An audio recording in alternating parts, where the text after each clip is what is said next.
Okay, we're almost there. Yeah, welcome everybody. I think we can start this awesome webinar about unpacking SAFe 6.0. Okay, so let's go. Thank you all that you're here. We're really happy that we see you, that we have you. And as you can see, we're going to discover today all the secrets in the new version of SAFe. Actually, I think yesterday or on 15th, maybe the day before, I checked that they are exactly 2 months since they released this new version. So we're still, let's say, in the hype, in the trends, and let's see what actually is really useful for us and what's not. So this is a small disclaimer here. We're not selling SAFe. We are not, although sometimes we, let's say, work with companies, we help with companies to do SAFe, but that's not our goal. We're, let's say, framework agnostic people, and we try to actually to be up to speed with most of the modern and also modern frameworks, practices, etc. That's why we decided that maybe many people will be like us and will be interested to learn a bit more. So even though not all of you are using SAFe, I hope that like us, you'll be interested to see what's there. Because as you'll see later, actually many things in SAFe can be borrowed, let's say, or adopted. Doesn't matter that you're not applying the full framework, for example. So let's start and yeah, let's go. So let's start with a small story. Maybe some of you know that story, maybe some of you don't, but really I like to talk about this when I'm talking about scaling, because the first question is, okay, scaling frameworks, we have SAFe and many others, but why actually they exist? And there is a tale in India, which is about 6 blind men that were coming from all around the world to understand what is an elephant. Because only in India we have elephants, and these 6 blind people, they're coming from regions and countries that are not having elephants, and since they are blind, they cannot really see photos and films and etc. So they really wanted to experience, to see, to understand what that thing, an elephant. So what they did is that they went to India, they organized a meeting with an elephant, and they approached the elephant from all around it. So after they tried with their hands to touch and feel the elephant, they decided to wrap up and to discuss what's this, what have they understood about the elephants. So the first one who approached the elephant from the front side, he said, the elephant is something like a spear. It was sharp and hard, so something like that. The person that approached from the middle said, that's wrong. I mean, that was something big, like a tree or something like that. So he was approaching the leg of the elephant, obviously. Another said, no, it's something like a snake. You know, it was like a rope or something like that. He was approaching the tail. So you can see how when we have something big, in many cases, we actually don't understand the whole picture, and we see just or experience just part of it. And scaling frameworks are helping us to resolve that situation, to help us really understand the whole picture, the whole product, everything that we work on. Doesn't matter that sometimes we're focused only on a specific area. And have in mind that talking about, for example, products, software or not, we are actually not just experiencing the elephant, but we are actually creating the elephant. So if we don't know what are we creating as a whole, in many cases we get to problems, and scaling frameworks are helping us to resolve these problems. So let's see why actually one of these frameworks, let's say the most famous one, Scaled Agile Framework or SAFe, released their new version. Because it's 2023, so pretty much we have many frameworks and stuff. And actually everything started many years ago, like in the 50s. So we have Toyota there. Afterwards, we have the first signs of companies using agile approaches. Maybe you have seen this article. It's released a couple of months before my birth, and it's about how companies are using rugby type of working, where multiple specialists work together on a product. Then we have these two fellows which release Scrum, which nowadays is still very hot. We have the Agile Manifesto, provided by a bunch of, let's say, software high quality experts that decided to distill the essence of their magic that they're using. So they created Agile officially in the Agile Manifesto. And with the time, we have all kinds of frameworks like LESS, Scaled Scrum, Kanban. SAFe appeared somewhere in the middle of the, a little bit after the first decade. So we have then even newer frameworks, as you can see. And here we are, AgilePool, with you together, coming to unpack the new version. So maybe you ask why, what's the essence of it? And there are many questions of that question, but what actually we can see, let's say historically, if you analyze the problems that were targeted in this timeline, actually we can see that in the beginning, more on the left, we were trying to resolve individual, let's say, issues, to make individuals more, I don't know, efficient or working better, faster, you know. And with the time, the more we go on the right, we start focusing more on teams, on organizations, on working in a collaborative manner. And surprisingly or not, one of the main, let's say, theme behind the new framework is how we can work as a big organization, like including not just the IT part, but actually everyone else. They talk about really end-to-end collaboration and onboarding, sales, marketing, operations, all kinds of departments and people that you have in the organization. So that's really nice that they're really following this kind of trend, and we can see it and experience it, because we were showing this picture even before the new version of SAFe, and I was surprised actually to see that it really fits, that they're talking about more and more holistic organizations. So maybe, who knows, maybe in the new version, if there is such, in some years later, they'll talk about ecosystems of organizations that can be agile. Why not? They can pay me later for this idea. So let's move on. First question is, why do we dare to talk to you about SAFe like some kind of experts? We are just 4 people recently, and we are AgilePool, and we dare to talk to you about this stuff because actually we work with companies to help them become better. We work with companies to help them become more agile, more adaptive, more flexible, and we partner with them even when they're using SAFe. So we have some experience with organizations like this that you can see in the screen.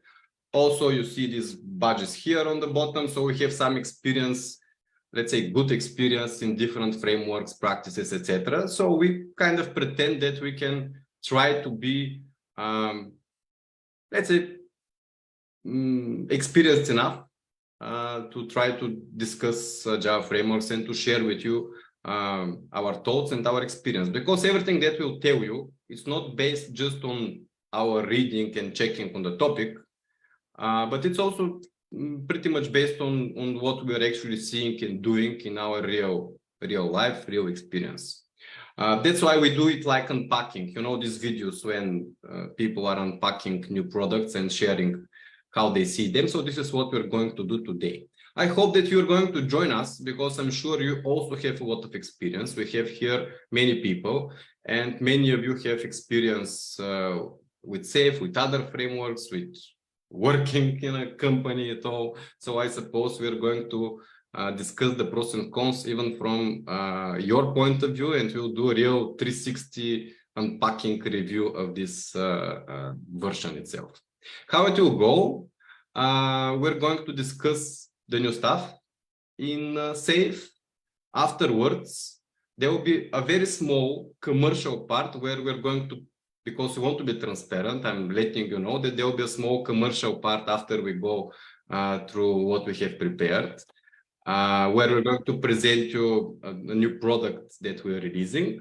And of course, we'll be more than happy if you decide to work with us or something like that. But also your feedback will be very, very valuable, because as Agile people, we also want to explore and to learn from you and to understand how we can make our products and trainings better.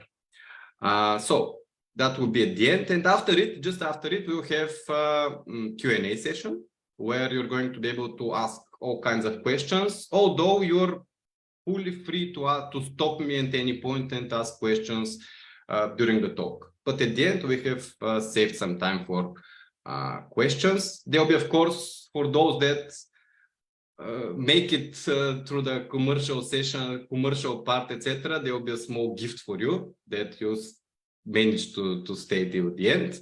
And that's it. So this is the plan for today. Hope you like it. If you don't, then you can stay without liking it. The world nowadays is burning. If you don't agree with that, I'm not sure you're in the right place. Agile exists exactly because the world is really volatile, uncertain, complex, ambiguous, etc.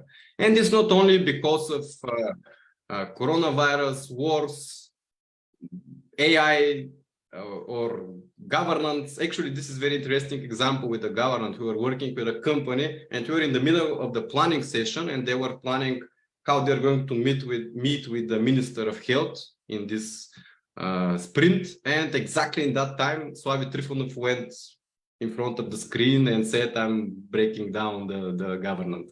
In Bulgaria is the context. So you can see how this stuff are happening really every day.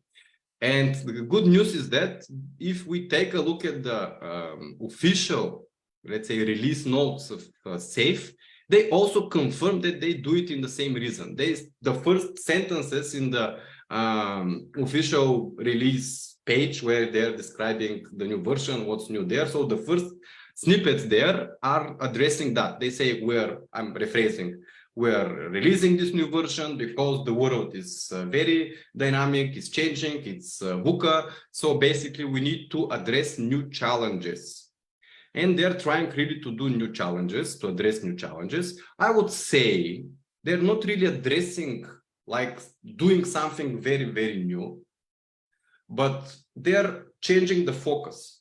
So 90, let's say 5% or 98% of the things that are in the new version also existed in the previous version, but they were not the focus there.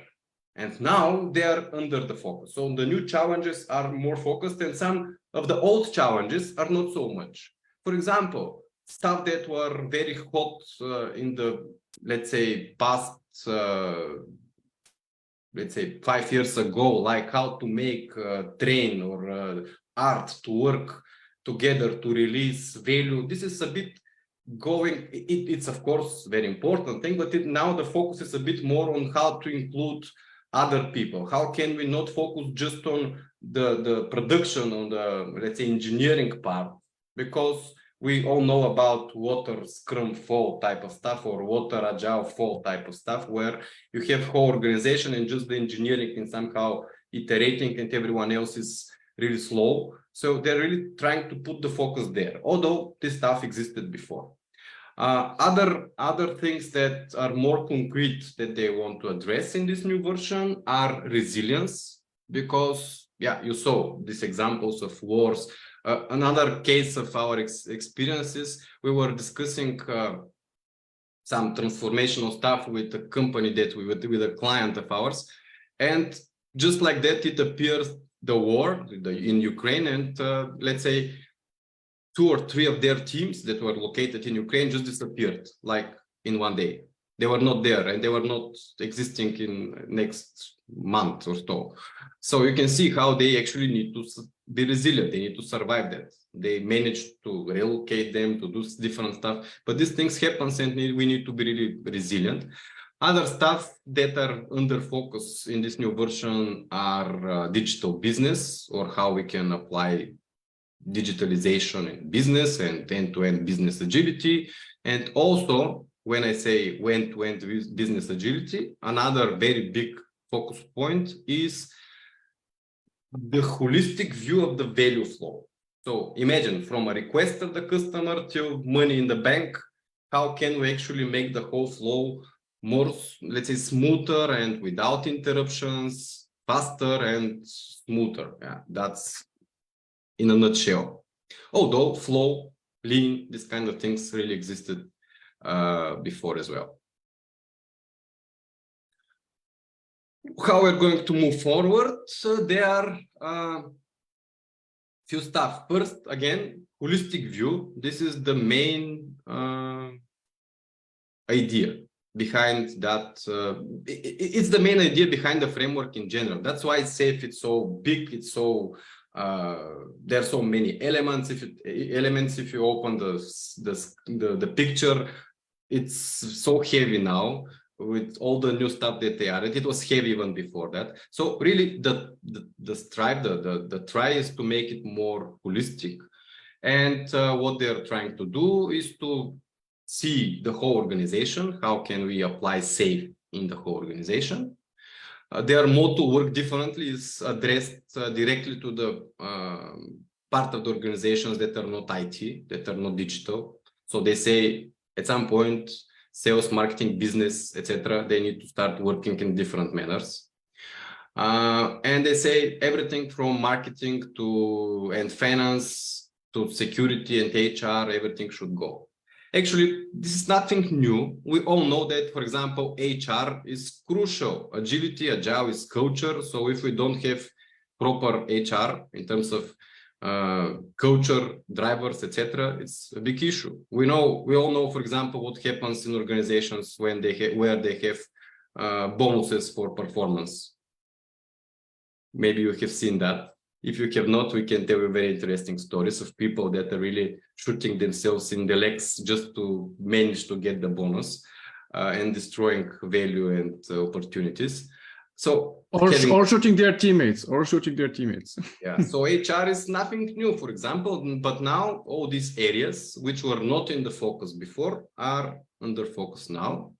Also, another holistic, let's say another dimension of the holistic view is bottom to top. It's aligning strategy and execution, because it's not enough just to align the different, let's say, parts or steps of your flow. You need also to align strategy and execution. So they're also focusing on that too. Although again, exactly here, I don't see new things. I just see some wordings, elements, etc., that were before that a bit more, let's say, in the backstage, and now they're up front. Cool. If anyone has any questions, topics, or concerns, let me know. You can stop me again. I don't really mind if someone wants to share anything in this case. So, any questions? Let's see in the chat. Can you share with, like, from 1 to 5 how interesting all this sounds to you? 1 is that's super boring, and 5, that's the thing that I'm dreaming about every night to learn for. Can you write in the chat just to check from 1 to 5 how do you feel about this topic? I mean, I gave you the very high-level vision of the new version. So we have some 3s, 2s, okay, 3 to 4, okay. So let's see, maybe when we go to the lower level details, the ones that have lower numbers will find something more relative to their case.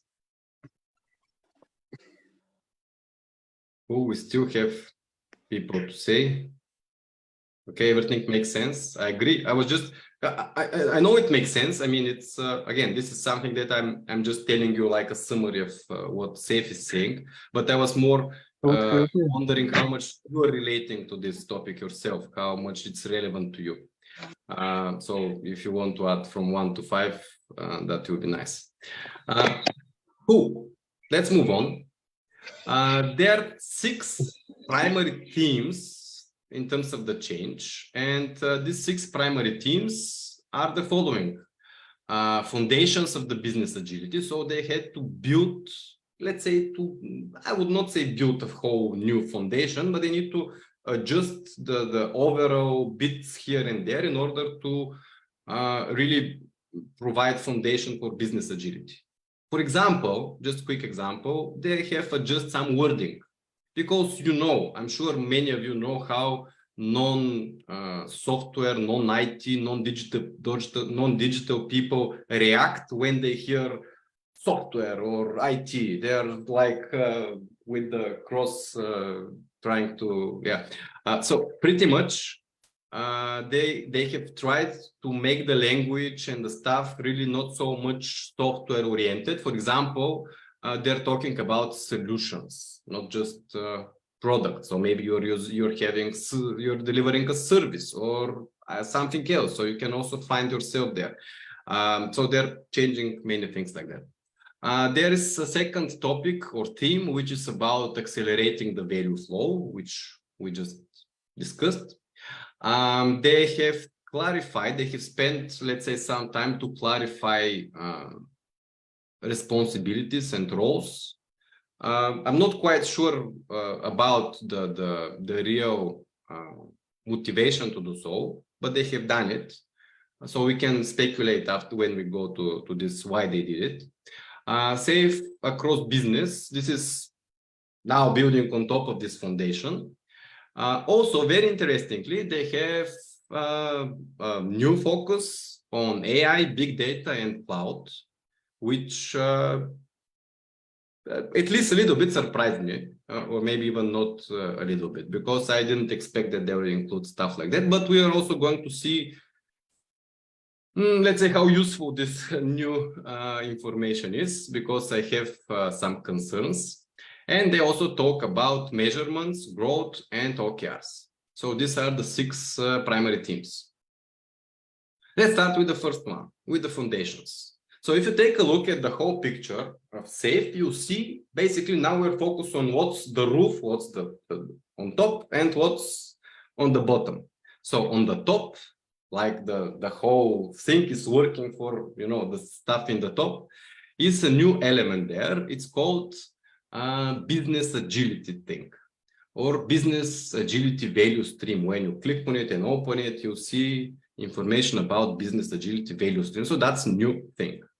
And it's, let's say, intentionally, as far as I understand, put on top. So everything else is kind of working for it. It's like, this is how we draw, for example, the house of lean and the value is on the roof. So here again, in the roof, they have the business agility, like that's the main thing that we work for. What's the business agility value stream? They try to address a problem that we have in many companies, that, for example, you have business development people that are running business opportunities or developing business opportunities and potential products, potential business for months and sometimes even years without any results. So here they are emphasizing that if you are doing business, let's say, development, if you're working with potential customers and etc., your ideas somehow, or your product opportunity somehow needs to get to an MVP in 2 to 6 months. They have broken down this into concrete steps, but this is kind of, let's say, in a nutshell, lean startup. So they have incorporated the lean startup thing or pattern or model in their business, which is nice and very good. Maybe what I could say is that this is very important because it really brings on, let's say, upfront the problem, how do we work on the right things? how we deliver value, not just about how to deliver more. Doesn't matter what we are delivering. I would say, although it's there, they still have what to improve in terms of applying and using this business agility value stream. It's a bit confusing. For example, who is going to work on this business agility value stream? In the first place, I kind of decided they wanted to build an art. Maybe just to explain, an art on an agile release train is a team of teams. So in the beginning, I was more, okay, they want to build an art in the business area, like sales, marketing, business development, this kind of domains, operations to build an art there, a team there, which makes sense. Actually, in our experience, sometimes we also do it. We try to work in a agile manner in this with these departments. But when you take a closer look, you see how they have listed just several options how you can do it or how you can actually approach that problem. But there is not clear understanding of how to actually achieve that. Although it makes sense. If you have an opportunity, you need to go through sense, fund MVP, organize around value, blah, blah, blah, blah, blah, blah. So again, lean startup type of implementation. But who is going to do it, how is going to do it, not so clear. Which might be also reasonable because it's really subject related. Next thing that I want to focus on is what's on the bottom. What's on the bottom? What is under the whole SAFe thing? What's the foundation of it? And the very low level foundation is containing several elements. So the first two that I want to focus on are lean agile leadership and continuous learning culture. I think it's very good that we have this stuff visible, explicit on the board. If you take a look and open and read what's behind these pictures, you'll see how they want to propagate continuous learning culture, which also existed before, how leadership and etc. is super important. We all know that. So this is good that this stuff are in the picture. What is maybe not so good is that although they're in the picture, they're kind of on the bottom in the corner, so not so much in the center, not so much under focus. And it's not just because they are located in this picture like that. It's because we have them as a foundation, but when you start reading about different, let's say, more complex type of stuff, like, let's say, PA planning, we don't see much about lean agile leadership there. We don't see much about continuous learning culture there. So I would add a bit more about this stuff also in the concrete practices and stuff that they're preaching on top of it. It's not enough just to say, okay, you need agile leadership, you need culture of continuous improvement, go read this stuff and do them. It's just not enough. It's not working like that. You need to have this everywhere. You need to understand how actually this is done, this is applicable, this is applied in all the dimensions of this picture. So this is the small, let's say, criticism of our side. The next ones are these three here: lean agile mindset, core values, and SAFe principles. So what they did there, first, they kind of, as I said, changed some wordings. So they wanted to make it, for example, the house of lean kind of as a word disappeared from SAFe. But it's not disappeared, the subject is not disappeared, it's just the lean is disappeared. It's replaced by words like managing value flow, making it without interruptions.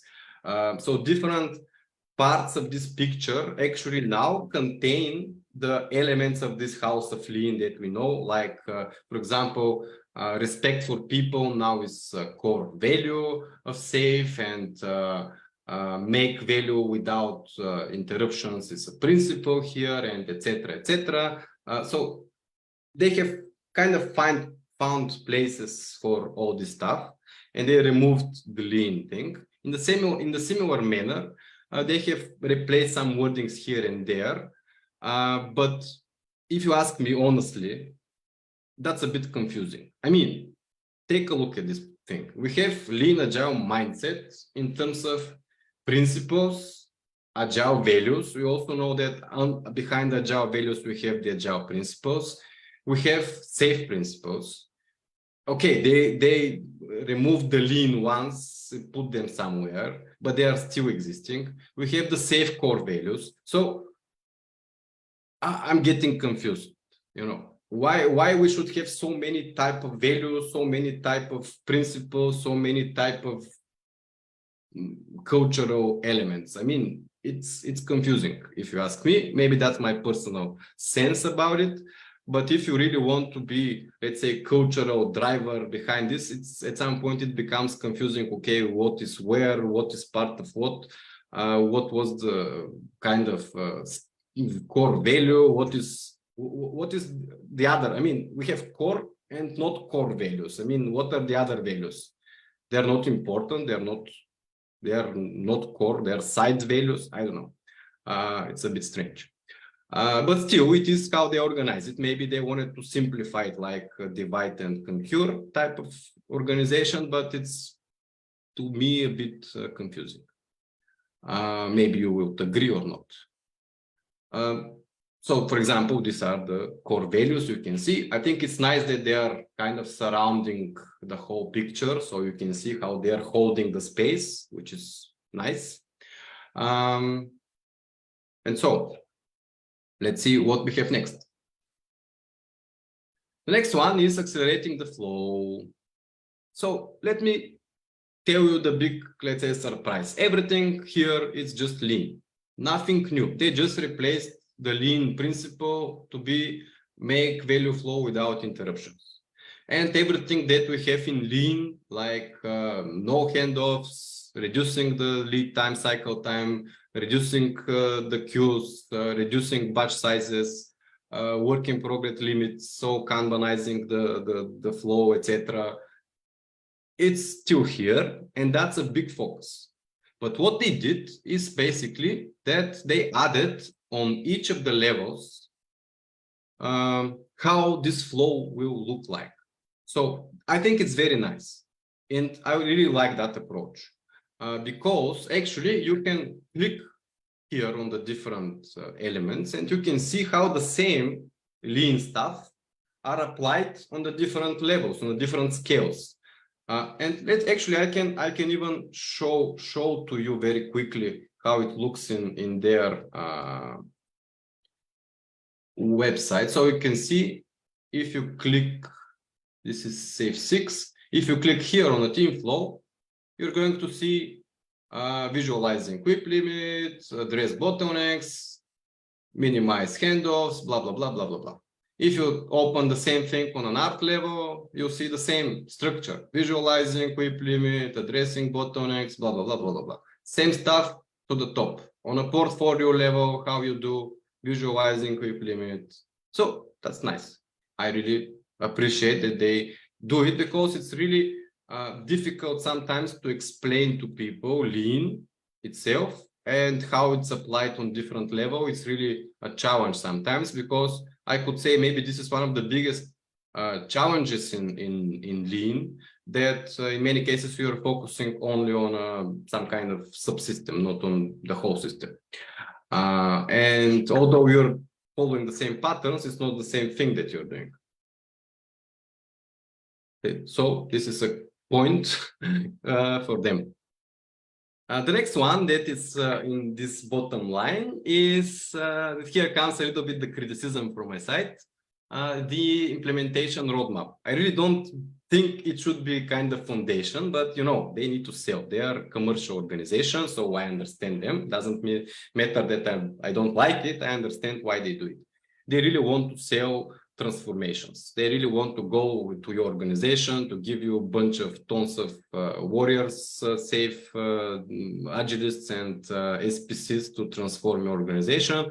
So they have put in the foundation, you need to have this, otherwise SAFe is not going to work for you and you should not have SAFe. So you need to implement the whole snake here that you see in your picture. So that's a very controversial. Although some parts of this snake, of these paths are improved. For example, now the starting point could be everywhere. So in the beginning, they said that you always starting from waterfall or ad hoc agile. Now they say you can start from whatever. So maybe you can start from self implementation of SAFe or something like that. So which is nice. They say that the starting point is just not always waterfall or chaos, but could be anything. Cool. Besides that, what else they have added here in this implementation roadmap is some explicitly workshops. So they say you need to have, for example, here it's a bit unreadable, but it says SAFe executive workshop. So you need to have this kind of workshop in the beginning on an executive level.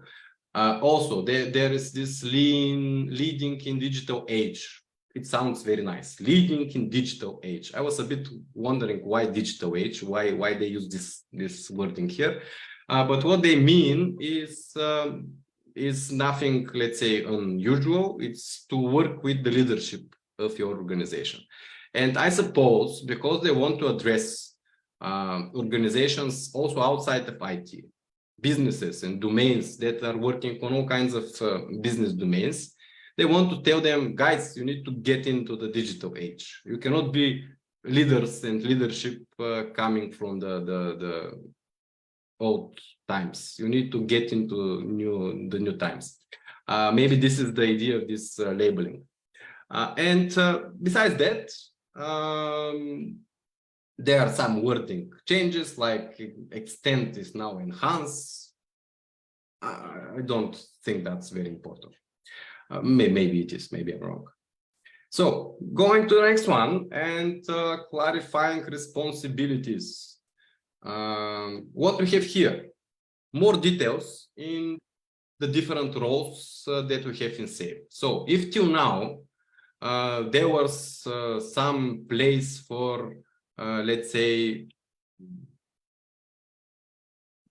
self-speculation and etc. for adapting stuff on your own, they're trying to reduce it as much as possible and to tell you more and more details about how the roles are supposed to be working, what they are supposed to do, what are the responsibilities, which, as you can understand, is how it's the word two-edged knife. So basically, from one hand, it's good to have more details, because if you're new in SAFe, if you're coming, as I said, from different not IT domains, backgrounds, you maybe would like to see more prescriptive description of what you need to do if you are a business owner, for example. But also, you know that this also has a limiting effect.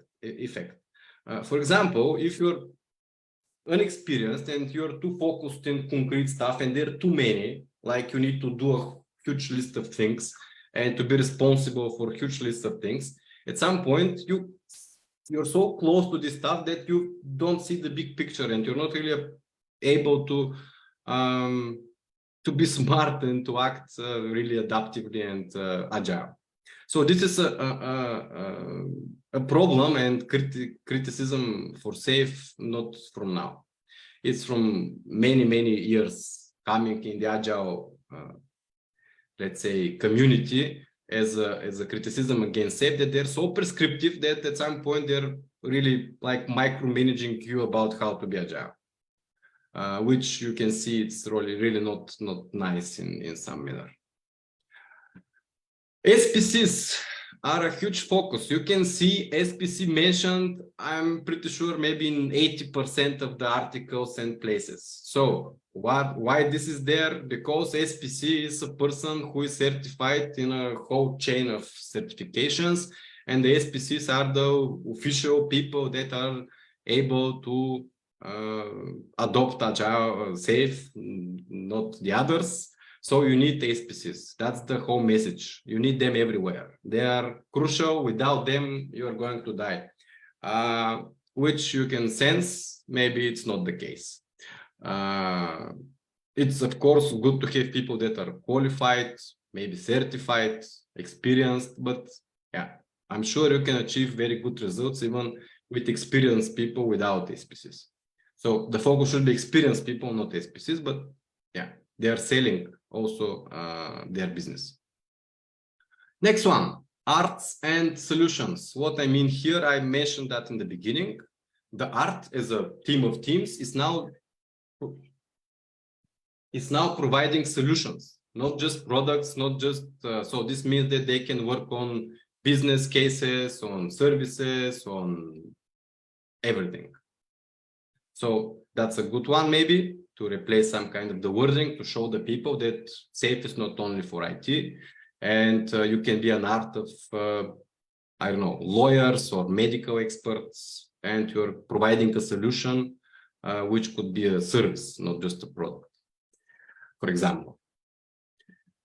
Also, something else they have are the so-called key collaborations.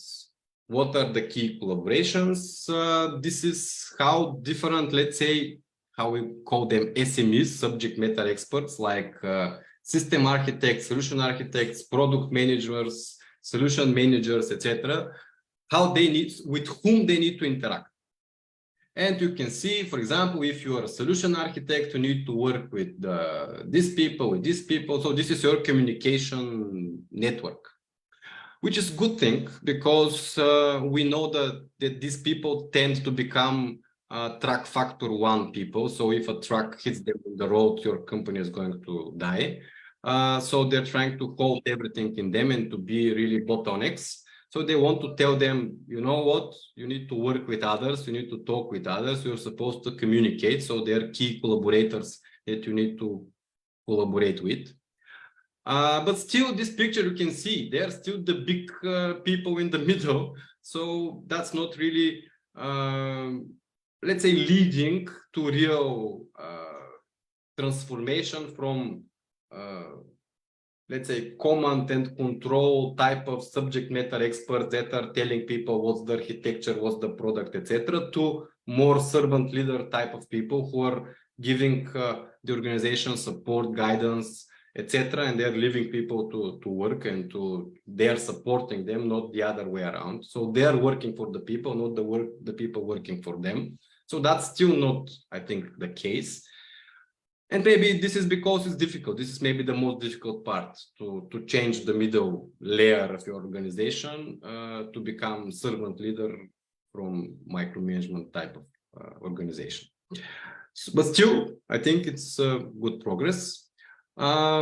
Today we had a small chat with Chrissy about the Scrum Master. Chrissy, do you want to share your opinion about how they changed the Scrum Master, which is now actually Scrum Master / team coach? Yeah, I even put a picture in the chat showing the old picture and the new one. And the first difference is that the Scrum Master is no longer a prisoner. Now he's dressed in another clothes. But actually, when we look at the pic, there is no big difference. Still, the Scrum Master is taking care for improving the art performance, facilitating events, supporting the execution, improving the flow, building high-performing teams. They haven't changed anything here. In SAFe 5.0, we have more description on the role. I mean, everything is described below. But yeah, the main difference is now that Scrum Master can be a team coach, whichever is best suited for the context, is what the new guideline says. And yeah, for me, this is a bit confusing, and I can imagine that it's going to be confusing for all the people that are working in the SAFe context, since coaching was until now also expertise of a Scrum Master, and I'm not sure how it's going to be changed when we change the name. I don't like this approach personally. But yeah, maybe there is a good reason behind that. And yeah, what we were talking about with Nicole is this change of the name actually in a good sync with the new values in the Scrum Guide, the last edition of the Scrum Guide. So maybe this is a topic for an open conversation when we come to the Q&A. So if you ask me, today what I did is that I put really the bold description of the Scrum Master before and now one to one next to the other. There is no difference. There is like 0.2% difference, and it's just cosmetic. But still, when you open their release notes, you will see how they say now officially the Scrum Master is released to work everywhere. Yeah. So maybe what they mean is the name, because now it's not just Scrum Master. If you like, if you want, you can call him or her team coach. So this means that you can have team coaches like everywhere. I don't know, you can be a sales team and one of you be the team coach, although you're not doing real SAFe, Scrum or some, maybe you're just iterating somehow, but not real Scrum, which makes some sense in terms of, let's say, adoption difficulty, that people will understand better that they are team coaches, not Scrum Masters, if you're not doing real Scrum. Makes sense. But in general, what I could tell also is that they're also trying to emancipate as much as possible from Scrum and Kanban, because they were criticized before that what they're doing, they call it Scrum or Kanban, but it's not. And now they officially say we have SAFe Scrum and SAFe Kanban. So pretty much what they have, if you open their SAFe Scrum, it's not really Scrum, it's different thing. For example, the product owner is no real owner there. He's just, or she, just a backlog manager. But anyway, you can also see different other stuff. So they now kind of officially say, yes, we are not doing Scrum. We're doing SAFe Scrum or SAFe Kanban or SAFe whatever. Which is, I don't know if it's good or bad, but this is how it is. Something that I'm not really a fan of is that there is a place, a small icon on this big picture, building quality. First, for some reason, building quality and DevOps look like totally different things, like they're on two sides of the picture, so like they're not related, which makes no sense to me. DevOps and quality and building quality should be actually same thing. But what we can see under the building quality is a bunch of, how can I say, bunch of stuff that are addressing, I'm really, let me show you why I don't just show it. It's going to be much easier if I just show it. So if you see, for example, building quality here, you can see like, I don't know, 3, 4, 5 pages at most, stuff for quality with some kind of reference to Wikipedia. So you see, that's really not serious. I mean, you cannot talk about building quality and technical excellence and this kind of stuff with just several sections like this. I mean, standards, definitions of done, workflow automation. I mean, really, are we going to really implement automation with this snippet here, or business quality or stuff like that? So it's really kind of, I see it as a draft, like someone has started something but didn't have time to finish it. So maybe there will be more in next versions of it. Maybe many fancy stuff are added here, like hardware, etc. So maybe if you are hardware type of organization or some hardware specialist and to say, why are you giving us SAFe? This is just for IT, and they can say, no, it's not for IT. You can see here, they also have a part for hardware. But if you take a look, I don't know, if you're really implementing automotive car industry type of thing, and you read an article of 10 sentences and you say, yeah, now I understand that SAFe is for hardware, really it's not going to work. yeah, this is how we see it. Cool. Next one. Next one is SAFe across business. I'm going to increase a little bit the speed. It's again good idea. We talk about rewarding, changing the foundational values, putting on top the business value stream. But when we get to the real implementation, what we actually have is 5 patterns.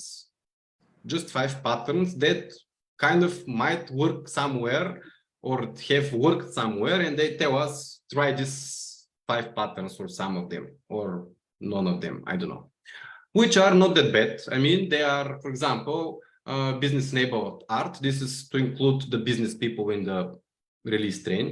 So to put them in the middle of the whole picture and to include them everywhere in the value flow, in the train, in the team, which makes sense. The next pattern is agile business train. This is to build a, let's say, train of trains, which makes some sense to put inside operations, business, and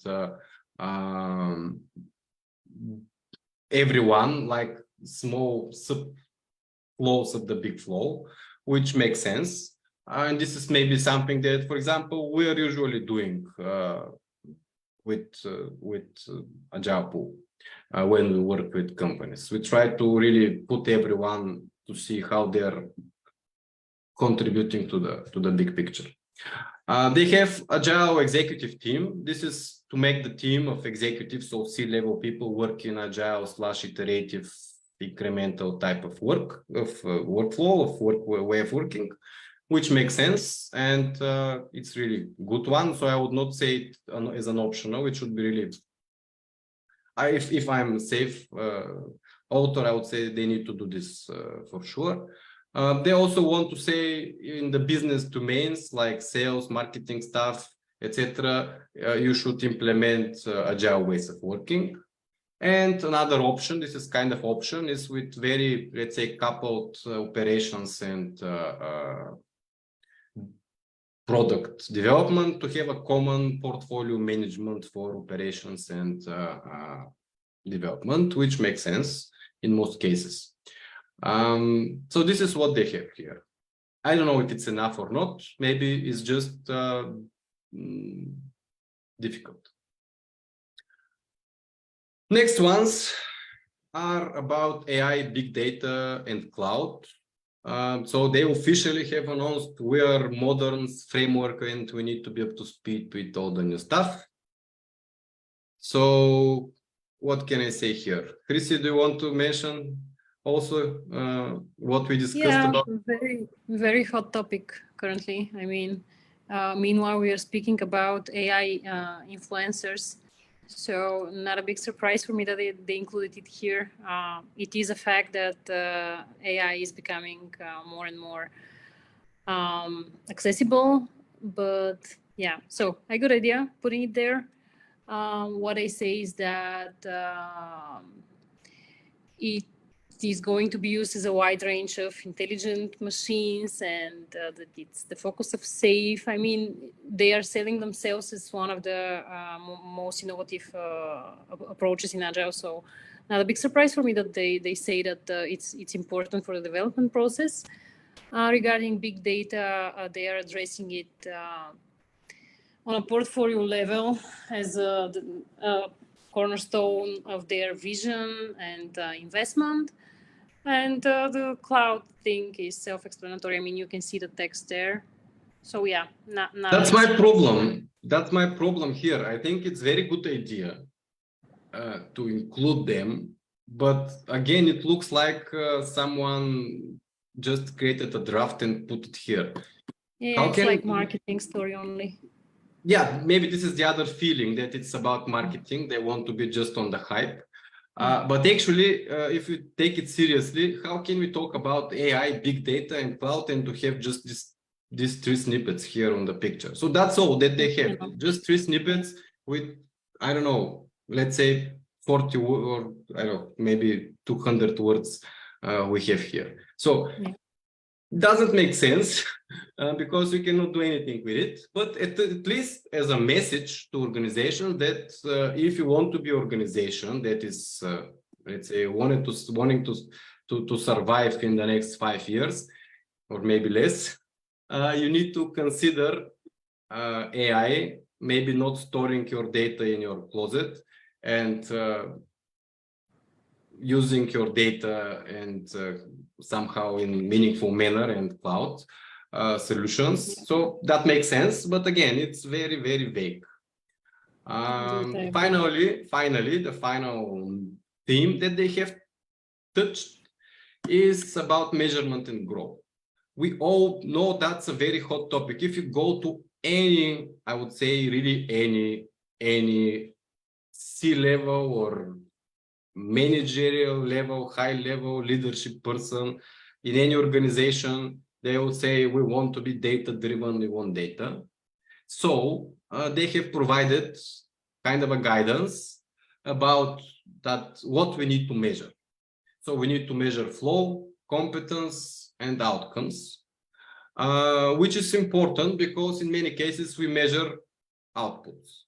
You know, most of the organizations, unfortunately, are measuring just outputs like story points, velocities, etc.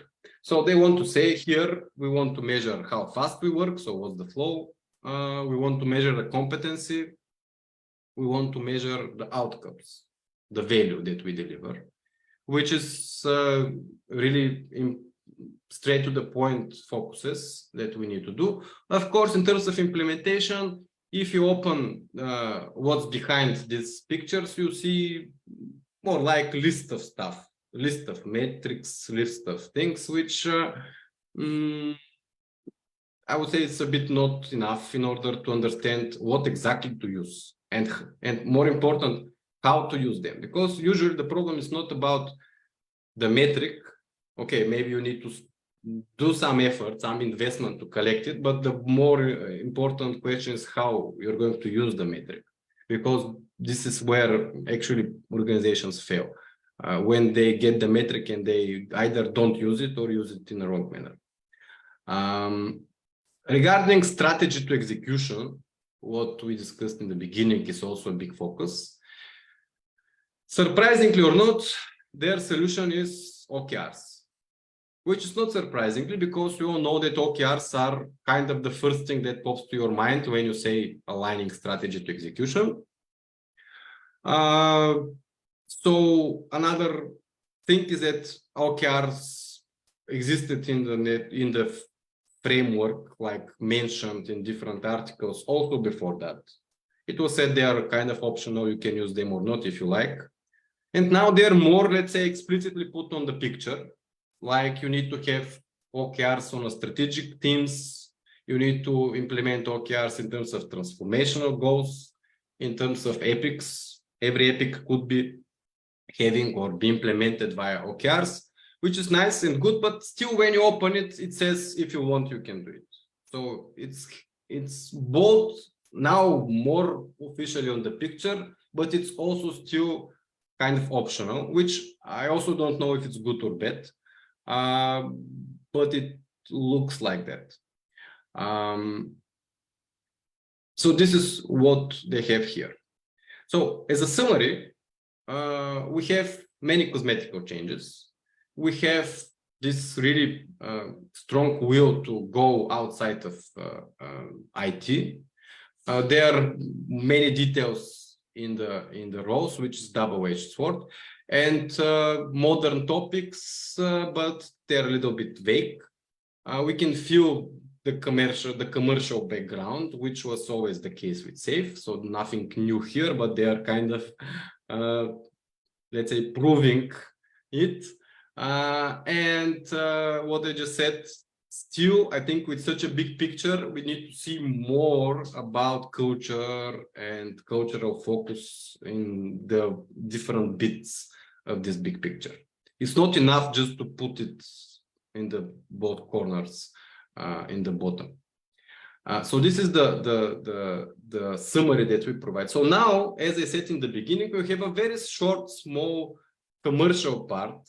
And if you spend it, you get a small prize. And afterwards, we'll have a Q&A. And very important, you also, after the Q&A, we're going to share with you the two key, very important things that you need to know about scaling.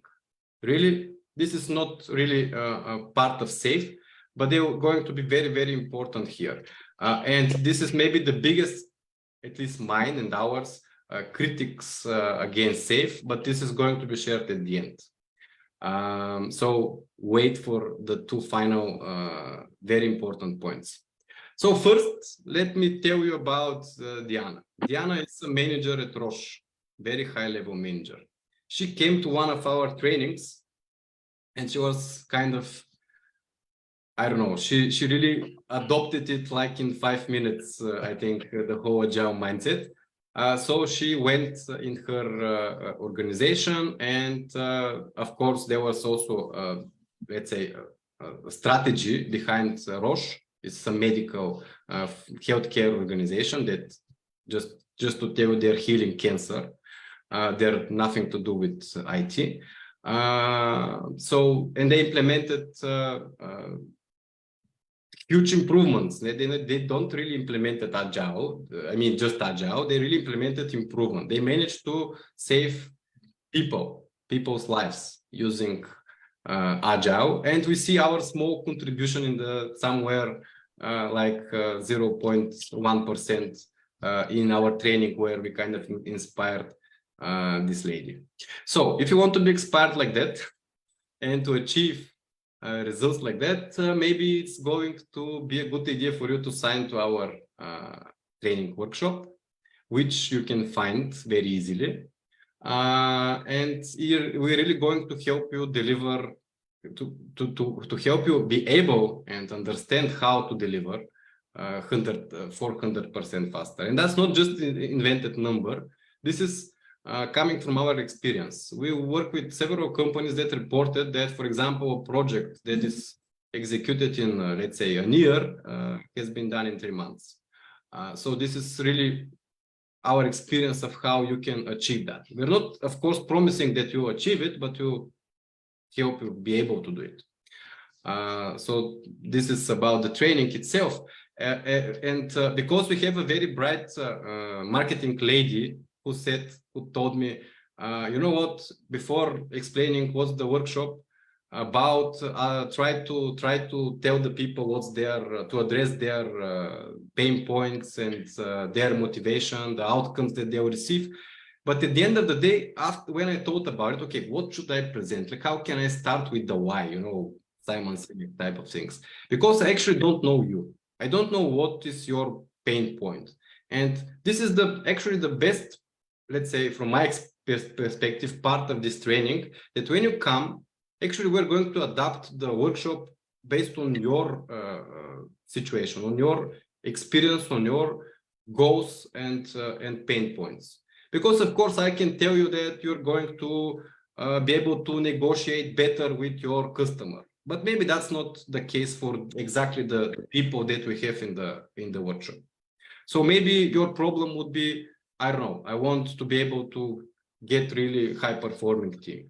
So this is maybe the best part of our trainings, that we're going to make them custom. It's not out of the shelf, copy-paste type of thing. Although, as you can see, we have a bunch of videos in the self-learning, in the e-learning platform that we have, and etc. But everything is really adapted on the fly, let's say, which I think is a huge thing. Regarding what you achieve, what you get for this price, as you can see, because you're here, maybe that's very important to say, because you're here, if you want to apply for this workshop, you just write down in the message panel, in the sign-up form, that you've been in this workshop, and you're going to receive a discount, special price, which is here on the screen. So just because you are here, you're going to receive this special price. Just write down a message in the description that you've been here. Besides that, I hope also you can help us understand better our customers. So maybe you can also message us with what you really need. Let's say not from this training, maybe from other training. What's your real pain points? Maybe for some reason this training is not addressing your points when you take a look at it. So just help us at least to make it better. Finally, the price for the people that are still here. If you want to somehow get an additional weapon of how to get, how to convince or how to sell this to your boss, to your manager, you can download using this link. You can scan it, or you can just go to our events page and download a guide of how, with several tips, how actually you can try to convince your company to pay for the training. And actually, let me tell you, these tips can be used also for convincing them for other stuff as well. So you can actually use them for other things. And honestly, these tips, they're really working. They're even checked with ChatGPT 4, not 3.4. So they're checked with it. Any questions before I move to the very important stuff about scaling?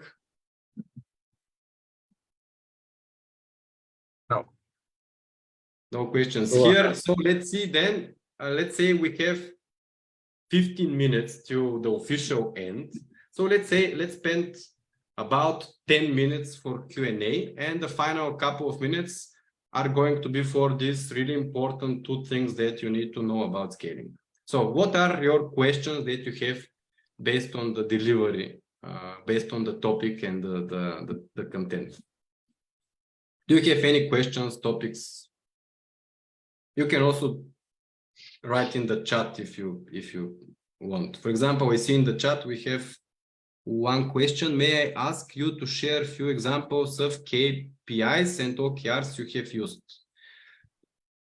Of course. So first we need to make a difference between KPI and OKR. The difference is why you use them. KPI is just showing how what's the health of your whatever you're measuring, your product or whatever. OKR is a goal. This is what you're trying to achieve. So KPI is showing you what's your, let's say, KPIs. Can I lift 100 kilos on a bench? So maybe I can check my KPIs and see where I am. A goal is to lift 100 kilos in 1 month. So this is the difference. In terms of, let's say, examples of OKRs, the usual examples here, let's say, are on strategical levels. For example, we have a company that wants to be in the top 5 of their market ranking. So how they are going to measure this objective till end of the year to become in the first 5 of their competition ranking? They say we're going to measure that by, let's say, we're going to be to have this number or increased from this number to that number of customers. We're going to increase the satisfaction rate from this number to that number. Let's say in the public ranking, we're going to be ranked as one of the top 5, etc., etc. So this is one example. Yeah, that's a good question, and maybe we can just bring back the topic to SAFe, because OKRs and KPIs are not really like SAFe specific topic. Yeah, but still, now we have them in SAFe. So, any questions about SAFe, about scaling, about anything related to the topic?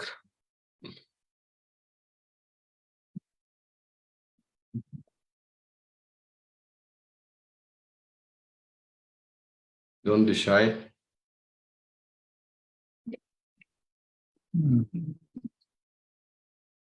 You can actually unmute and ask us, or you can write down in the chat, whatever is the most convenient manner to ask a question.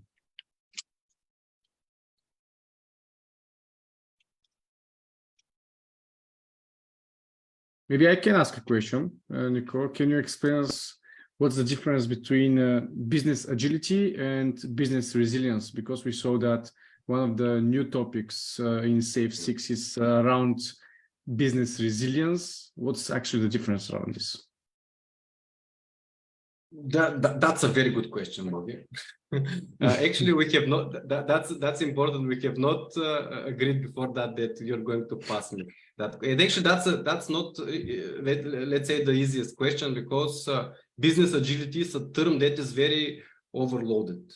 Business agility could mean, let's say, to have agile in all the areas in your organization, like your sales, your whatever, to be agile.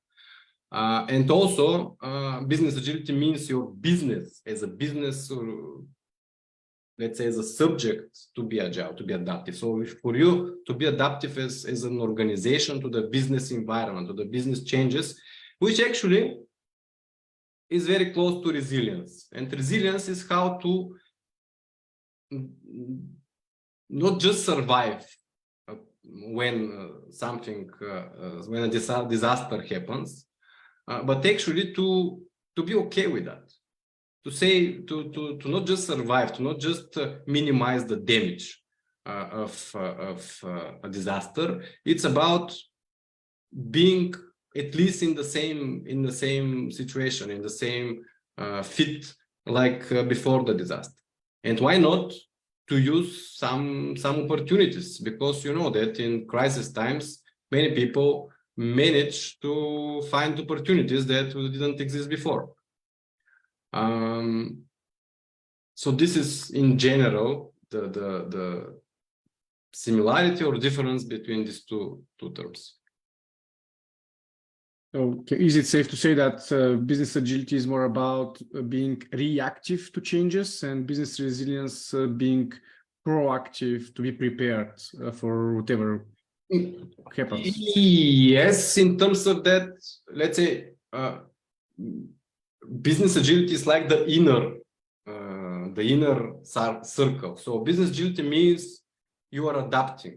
So something happens and you make, let's say you have tens of choices and you need to make the right choice. So in that manner, you are kind of reactive.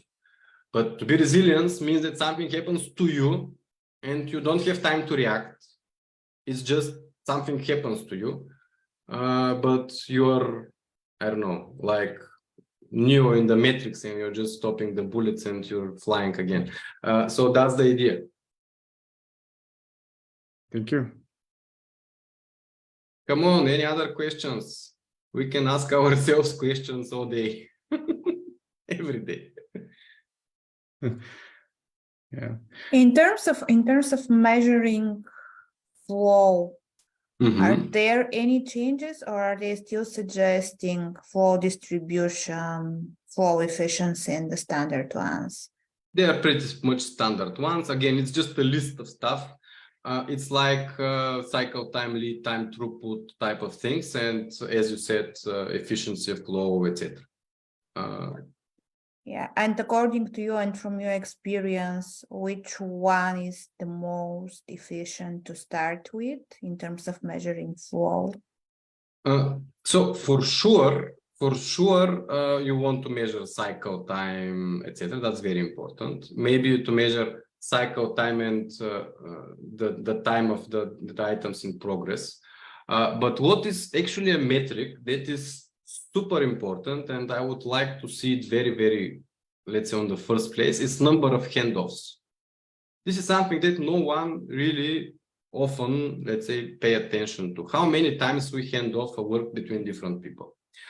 Because this is a very core lean type of waste that we don't really target in many cases.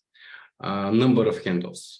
That's one that I would say like a more interesting and important one than just measuring lead time, cycle time, because it's really, it makes more sense in terms of giving you more sense to act.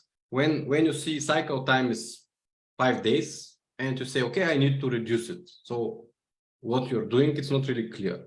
But when you see, I have, let's say, average 5 people handing off 5 times or 10 times a piece of work in order to get it done, you would say, okay, how can I reduce it from 5 to 4 or from 3 to 1? How can I make smaller number of people do the same work? So maybe that's more, let's say, actionable type of metric. Yeah, that sounds similar to the flow distribution that they were previously explained. Thank you. Any other before we go to the final two very important suggestions? Okay, 1, 2, 3, 4 setups. The next, so the two ones that we have, the first one, it's a criticism against most of the frameworks, is that they are telling you how to handle complexity. So they tell you, you have, for example, monolithic complex product, and you have 20 teams working on it, which is a huge organizational complexity. And they are telling you how to handle, how to manage this complexity. Okay, you're going to have PA planning, you're going to create Word with dependencies, strings here and there, but they're not really telling you to reduce this complexity, to remove these dependencies. Where actually in SAFe, they tell you, I don't know, make a backlog, a list of 10 dependencies and remove the first 2 of them in next quarter.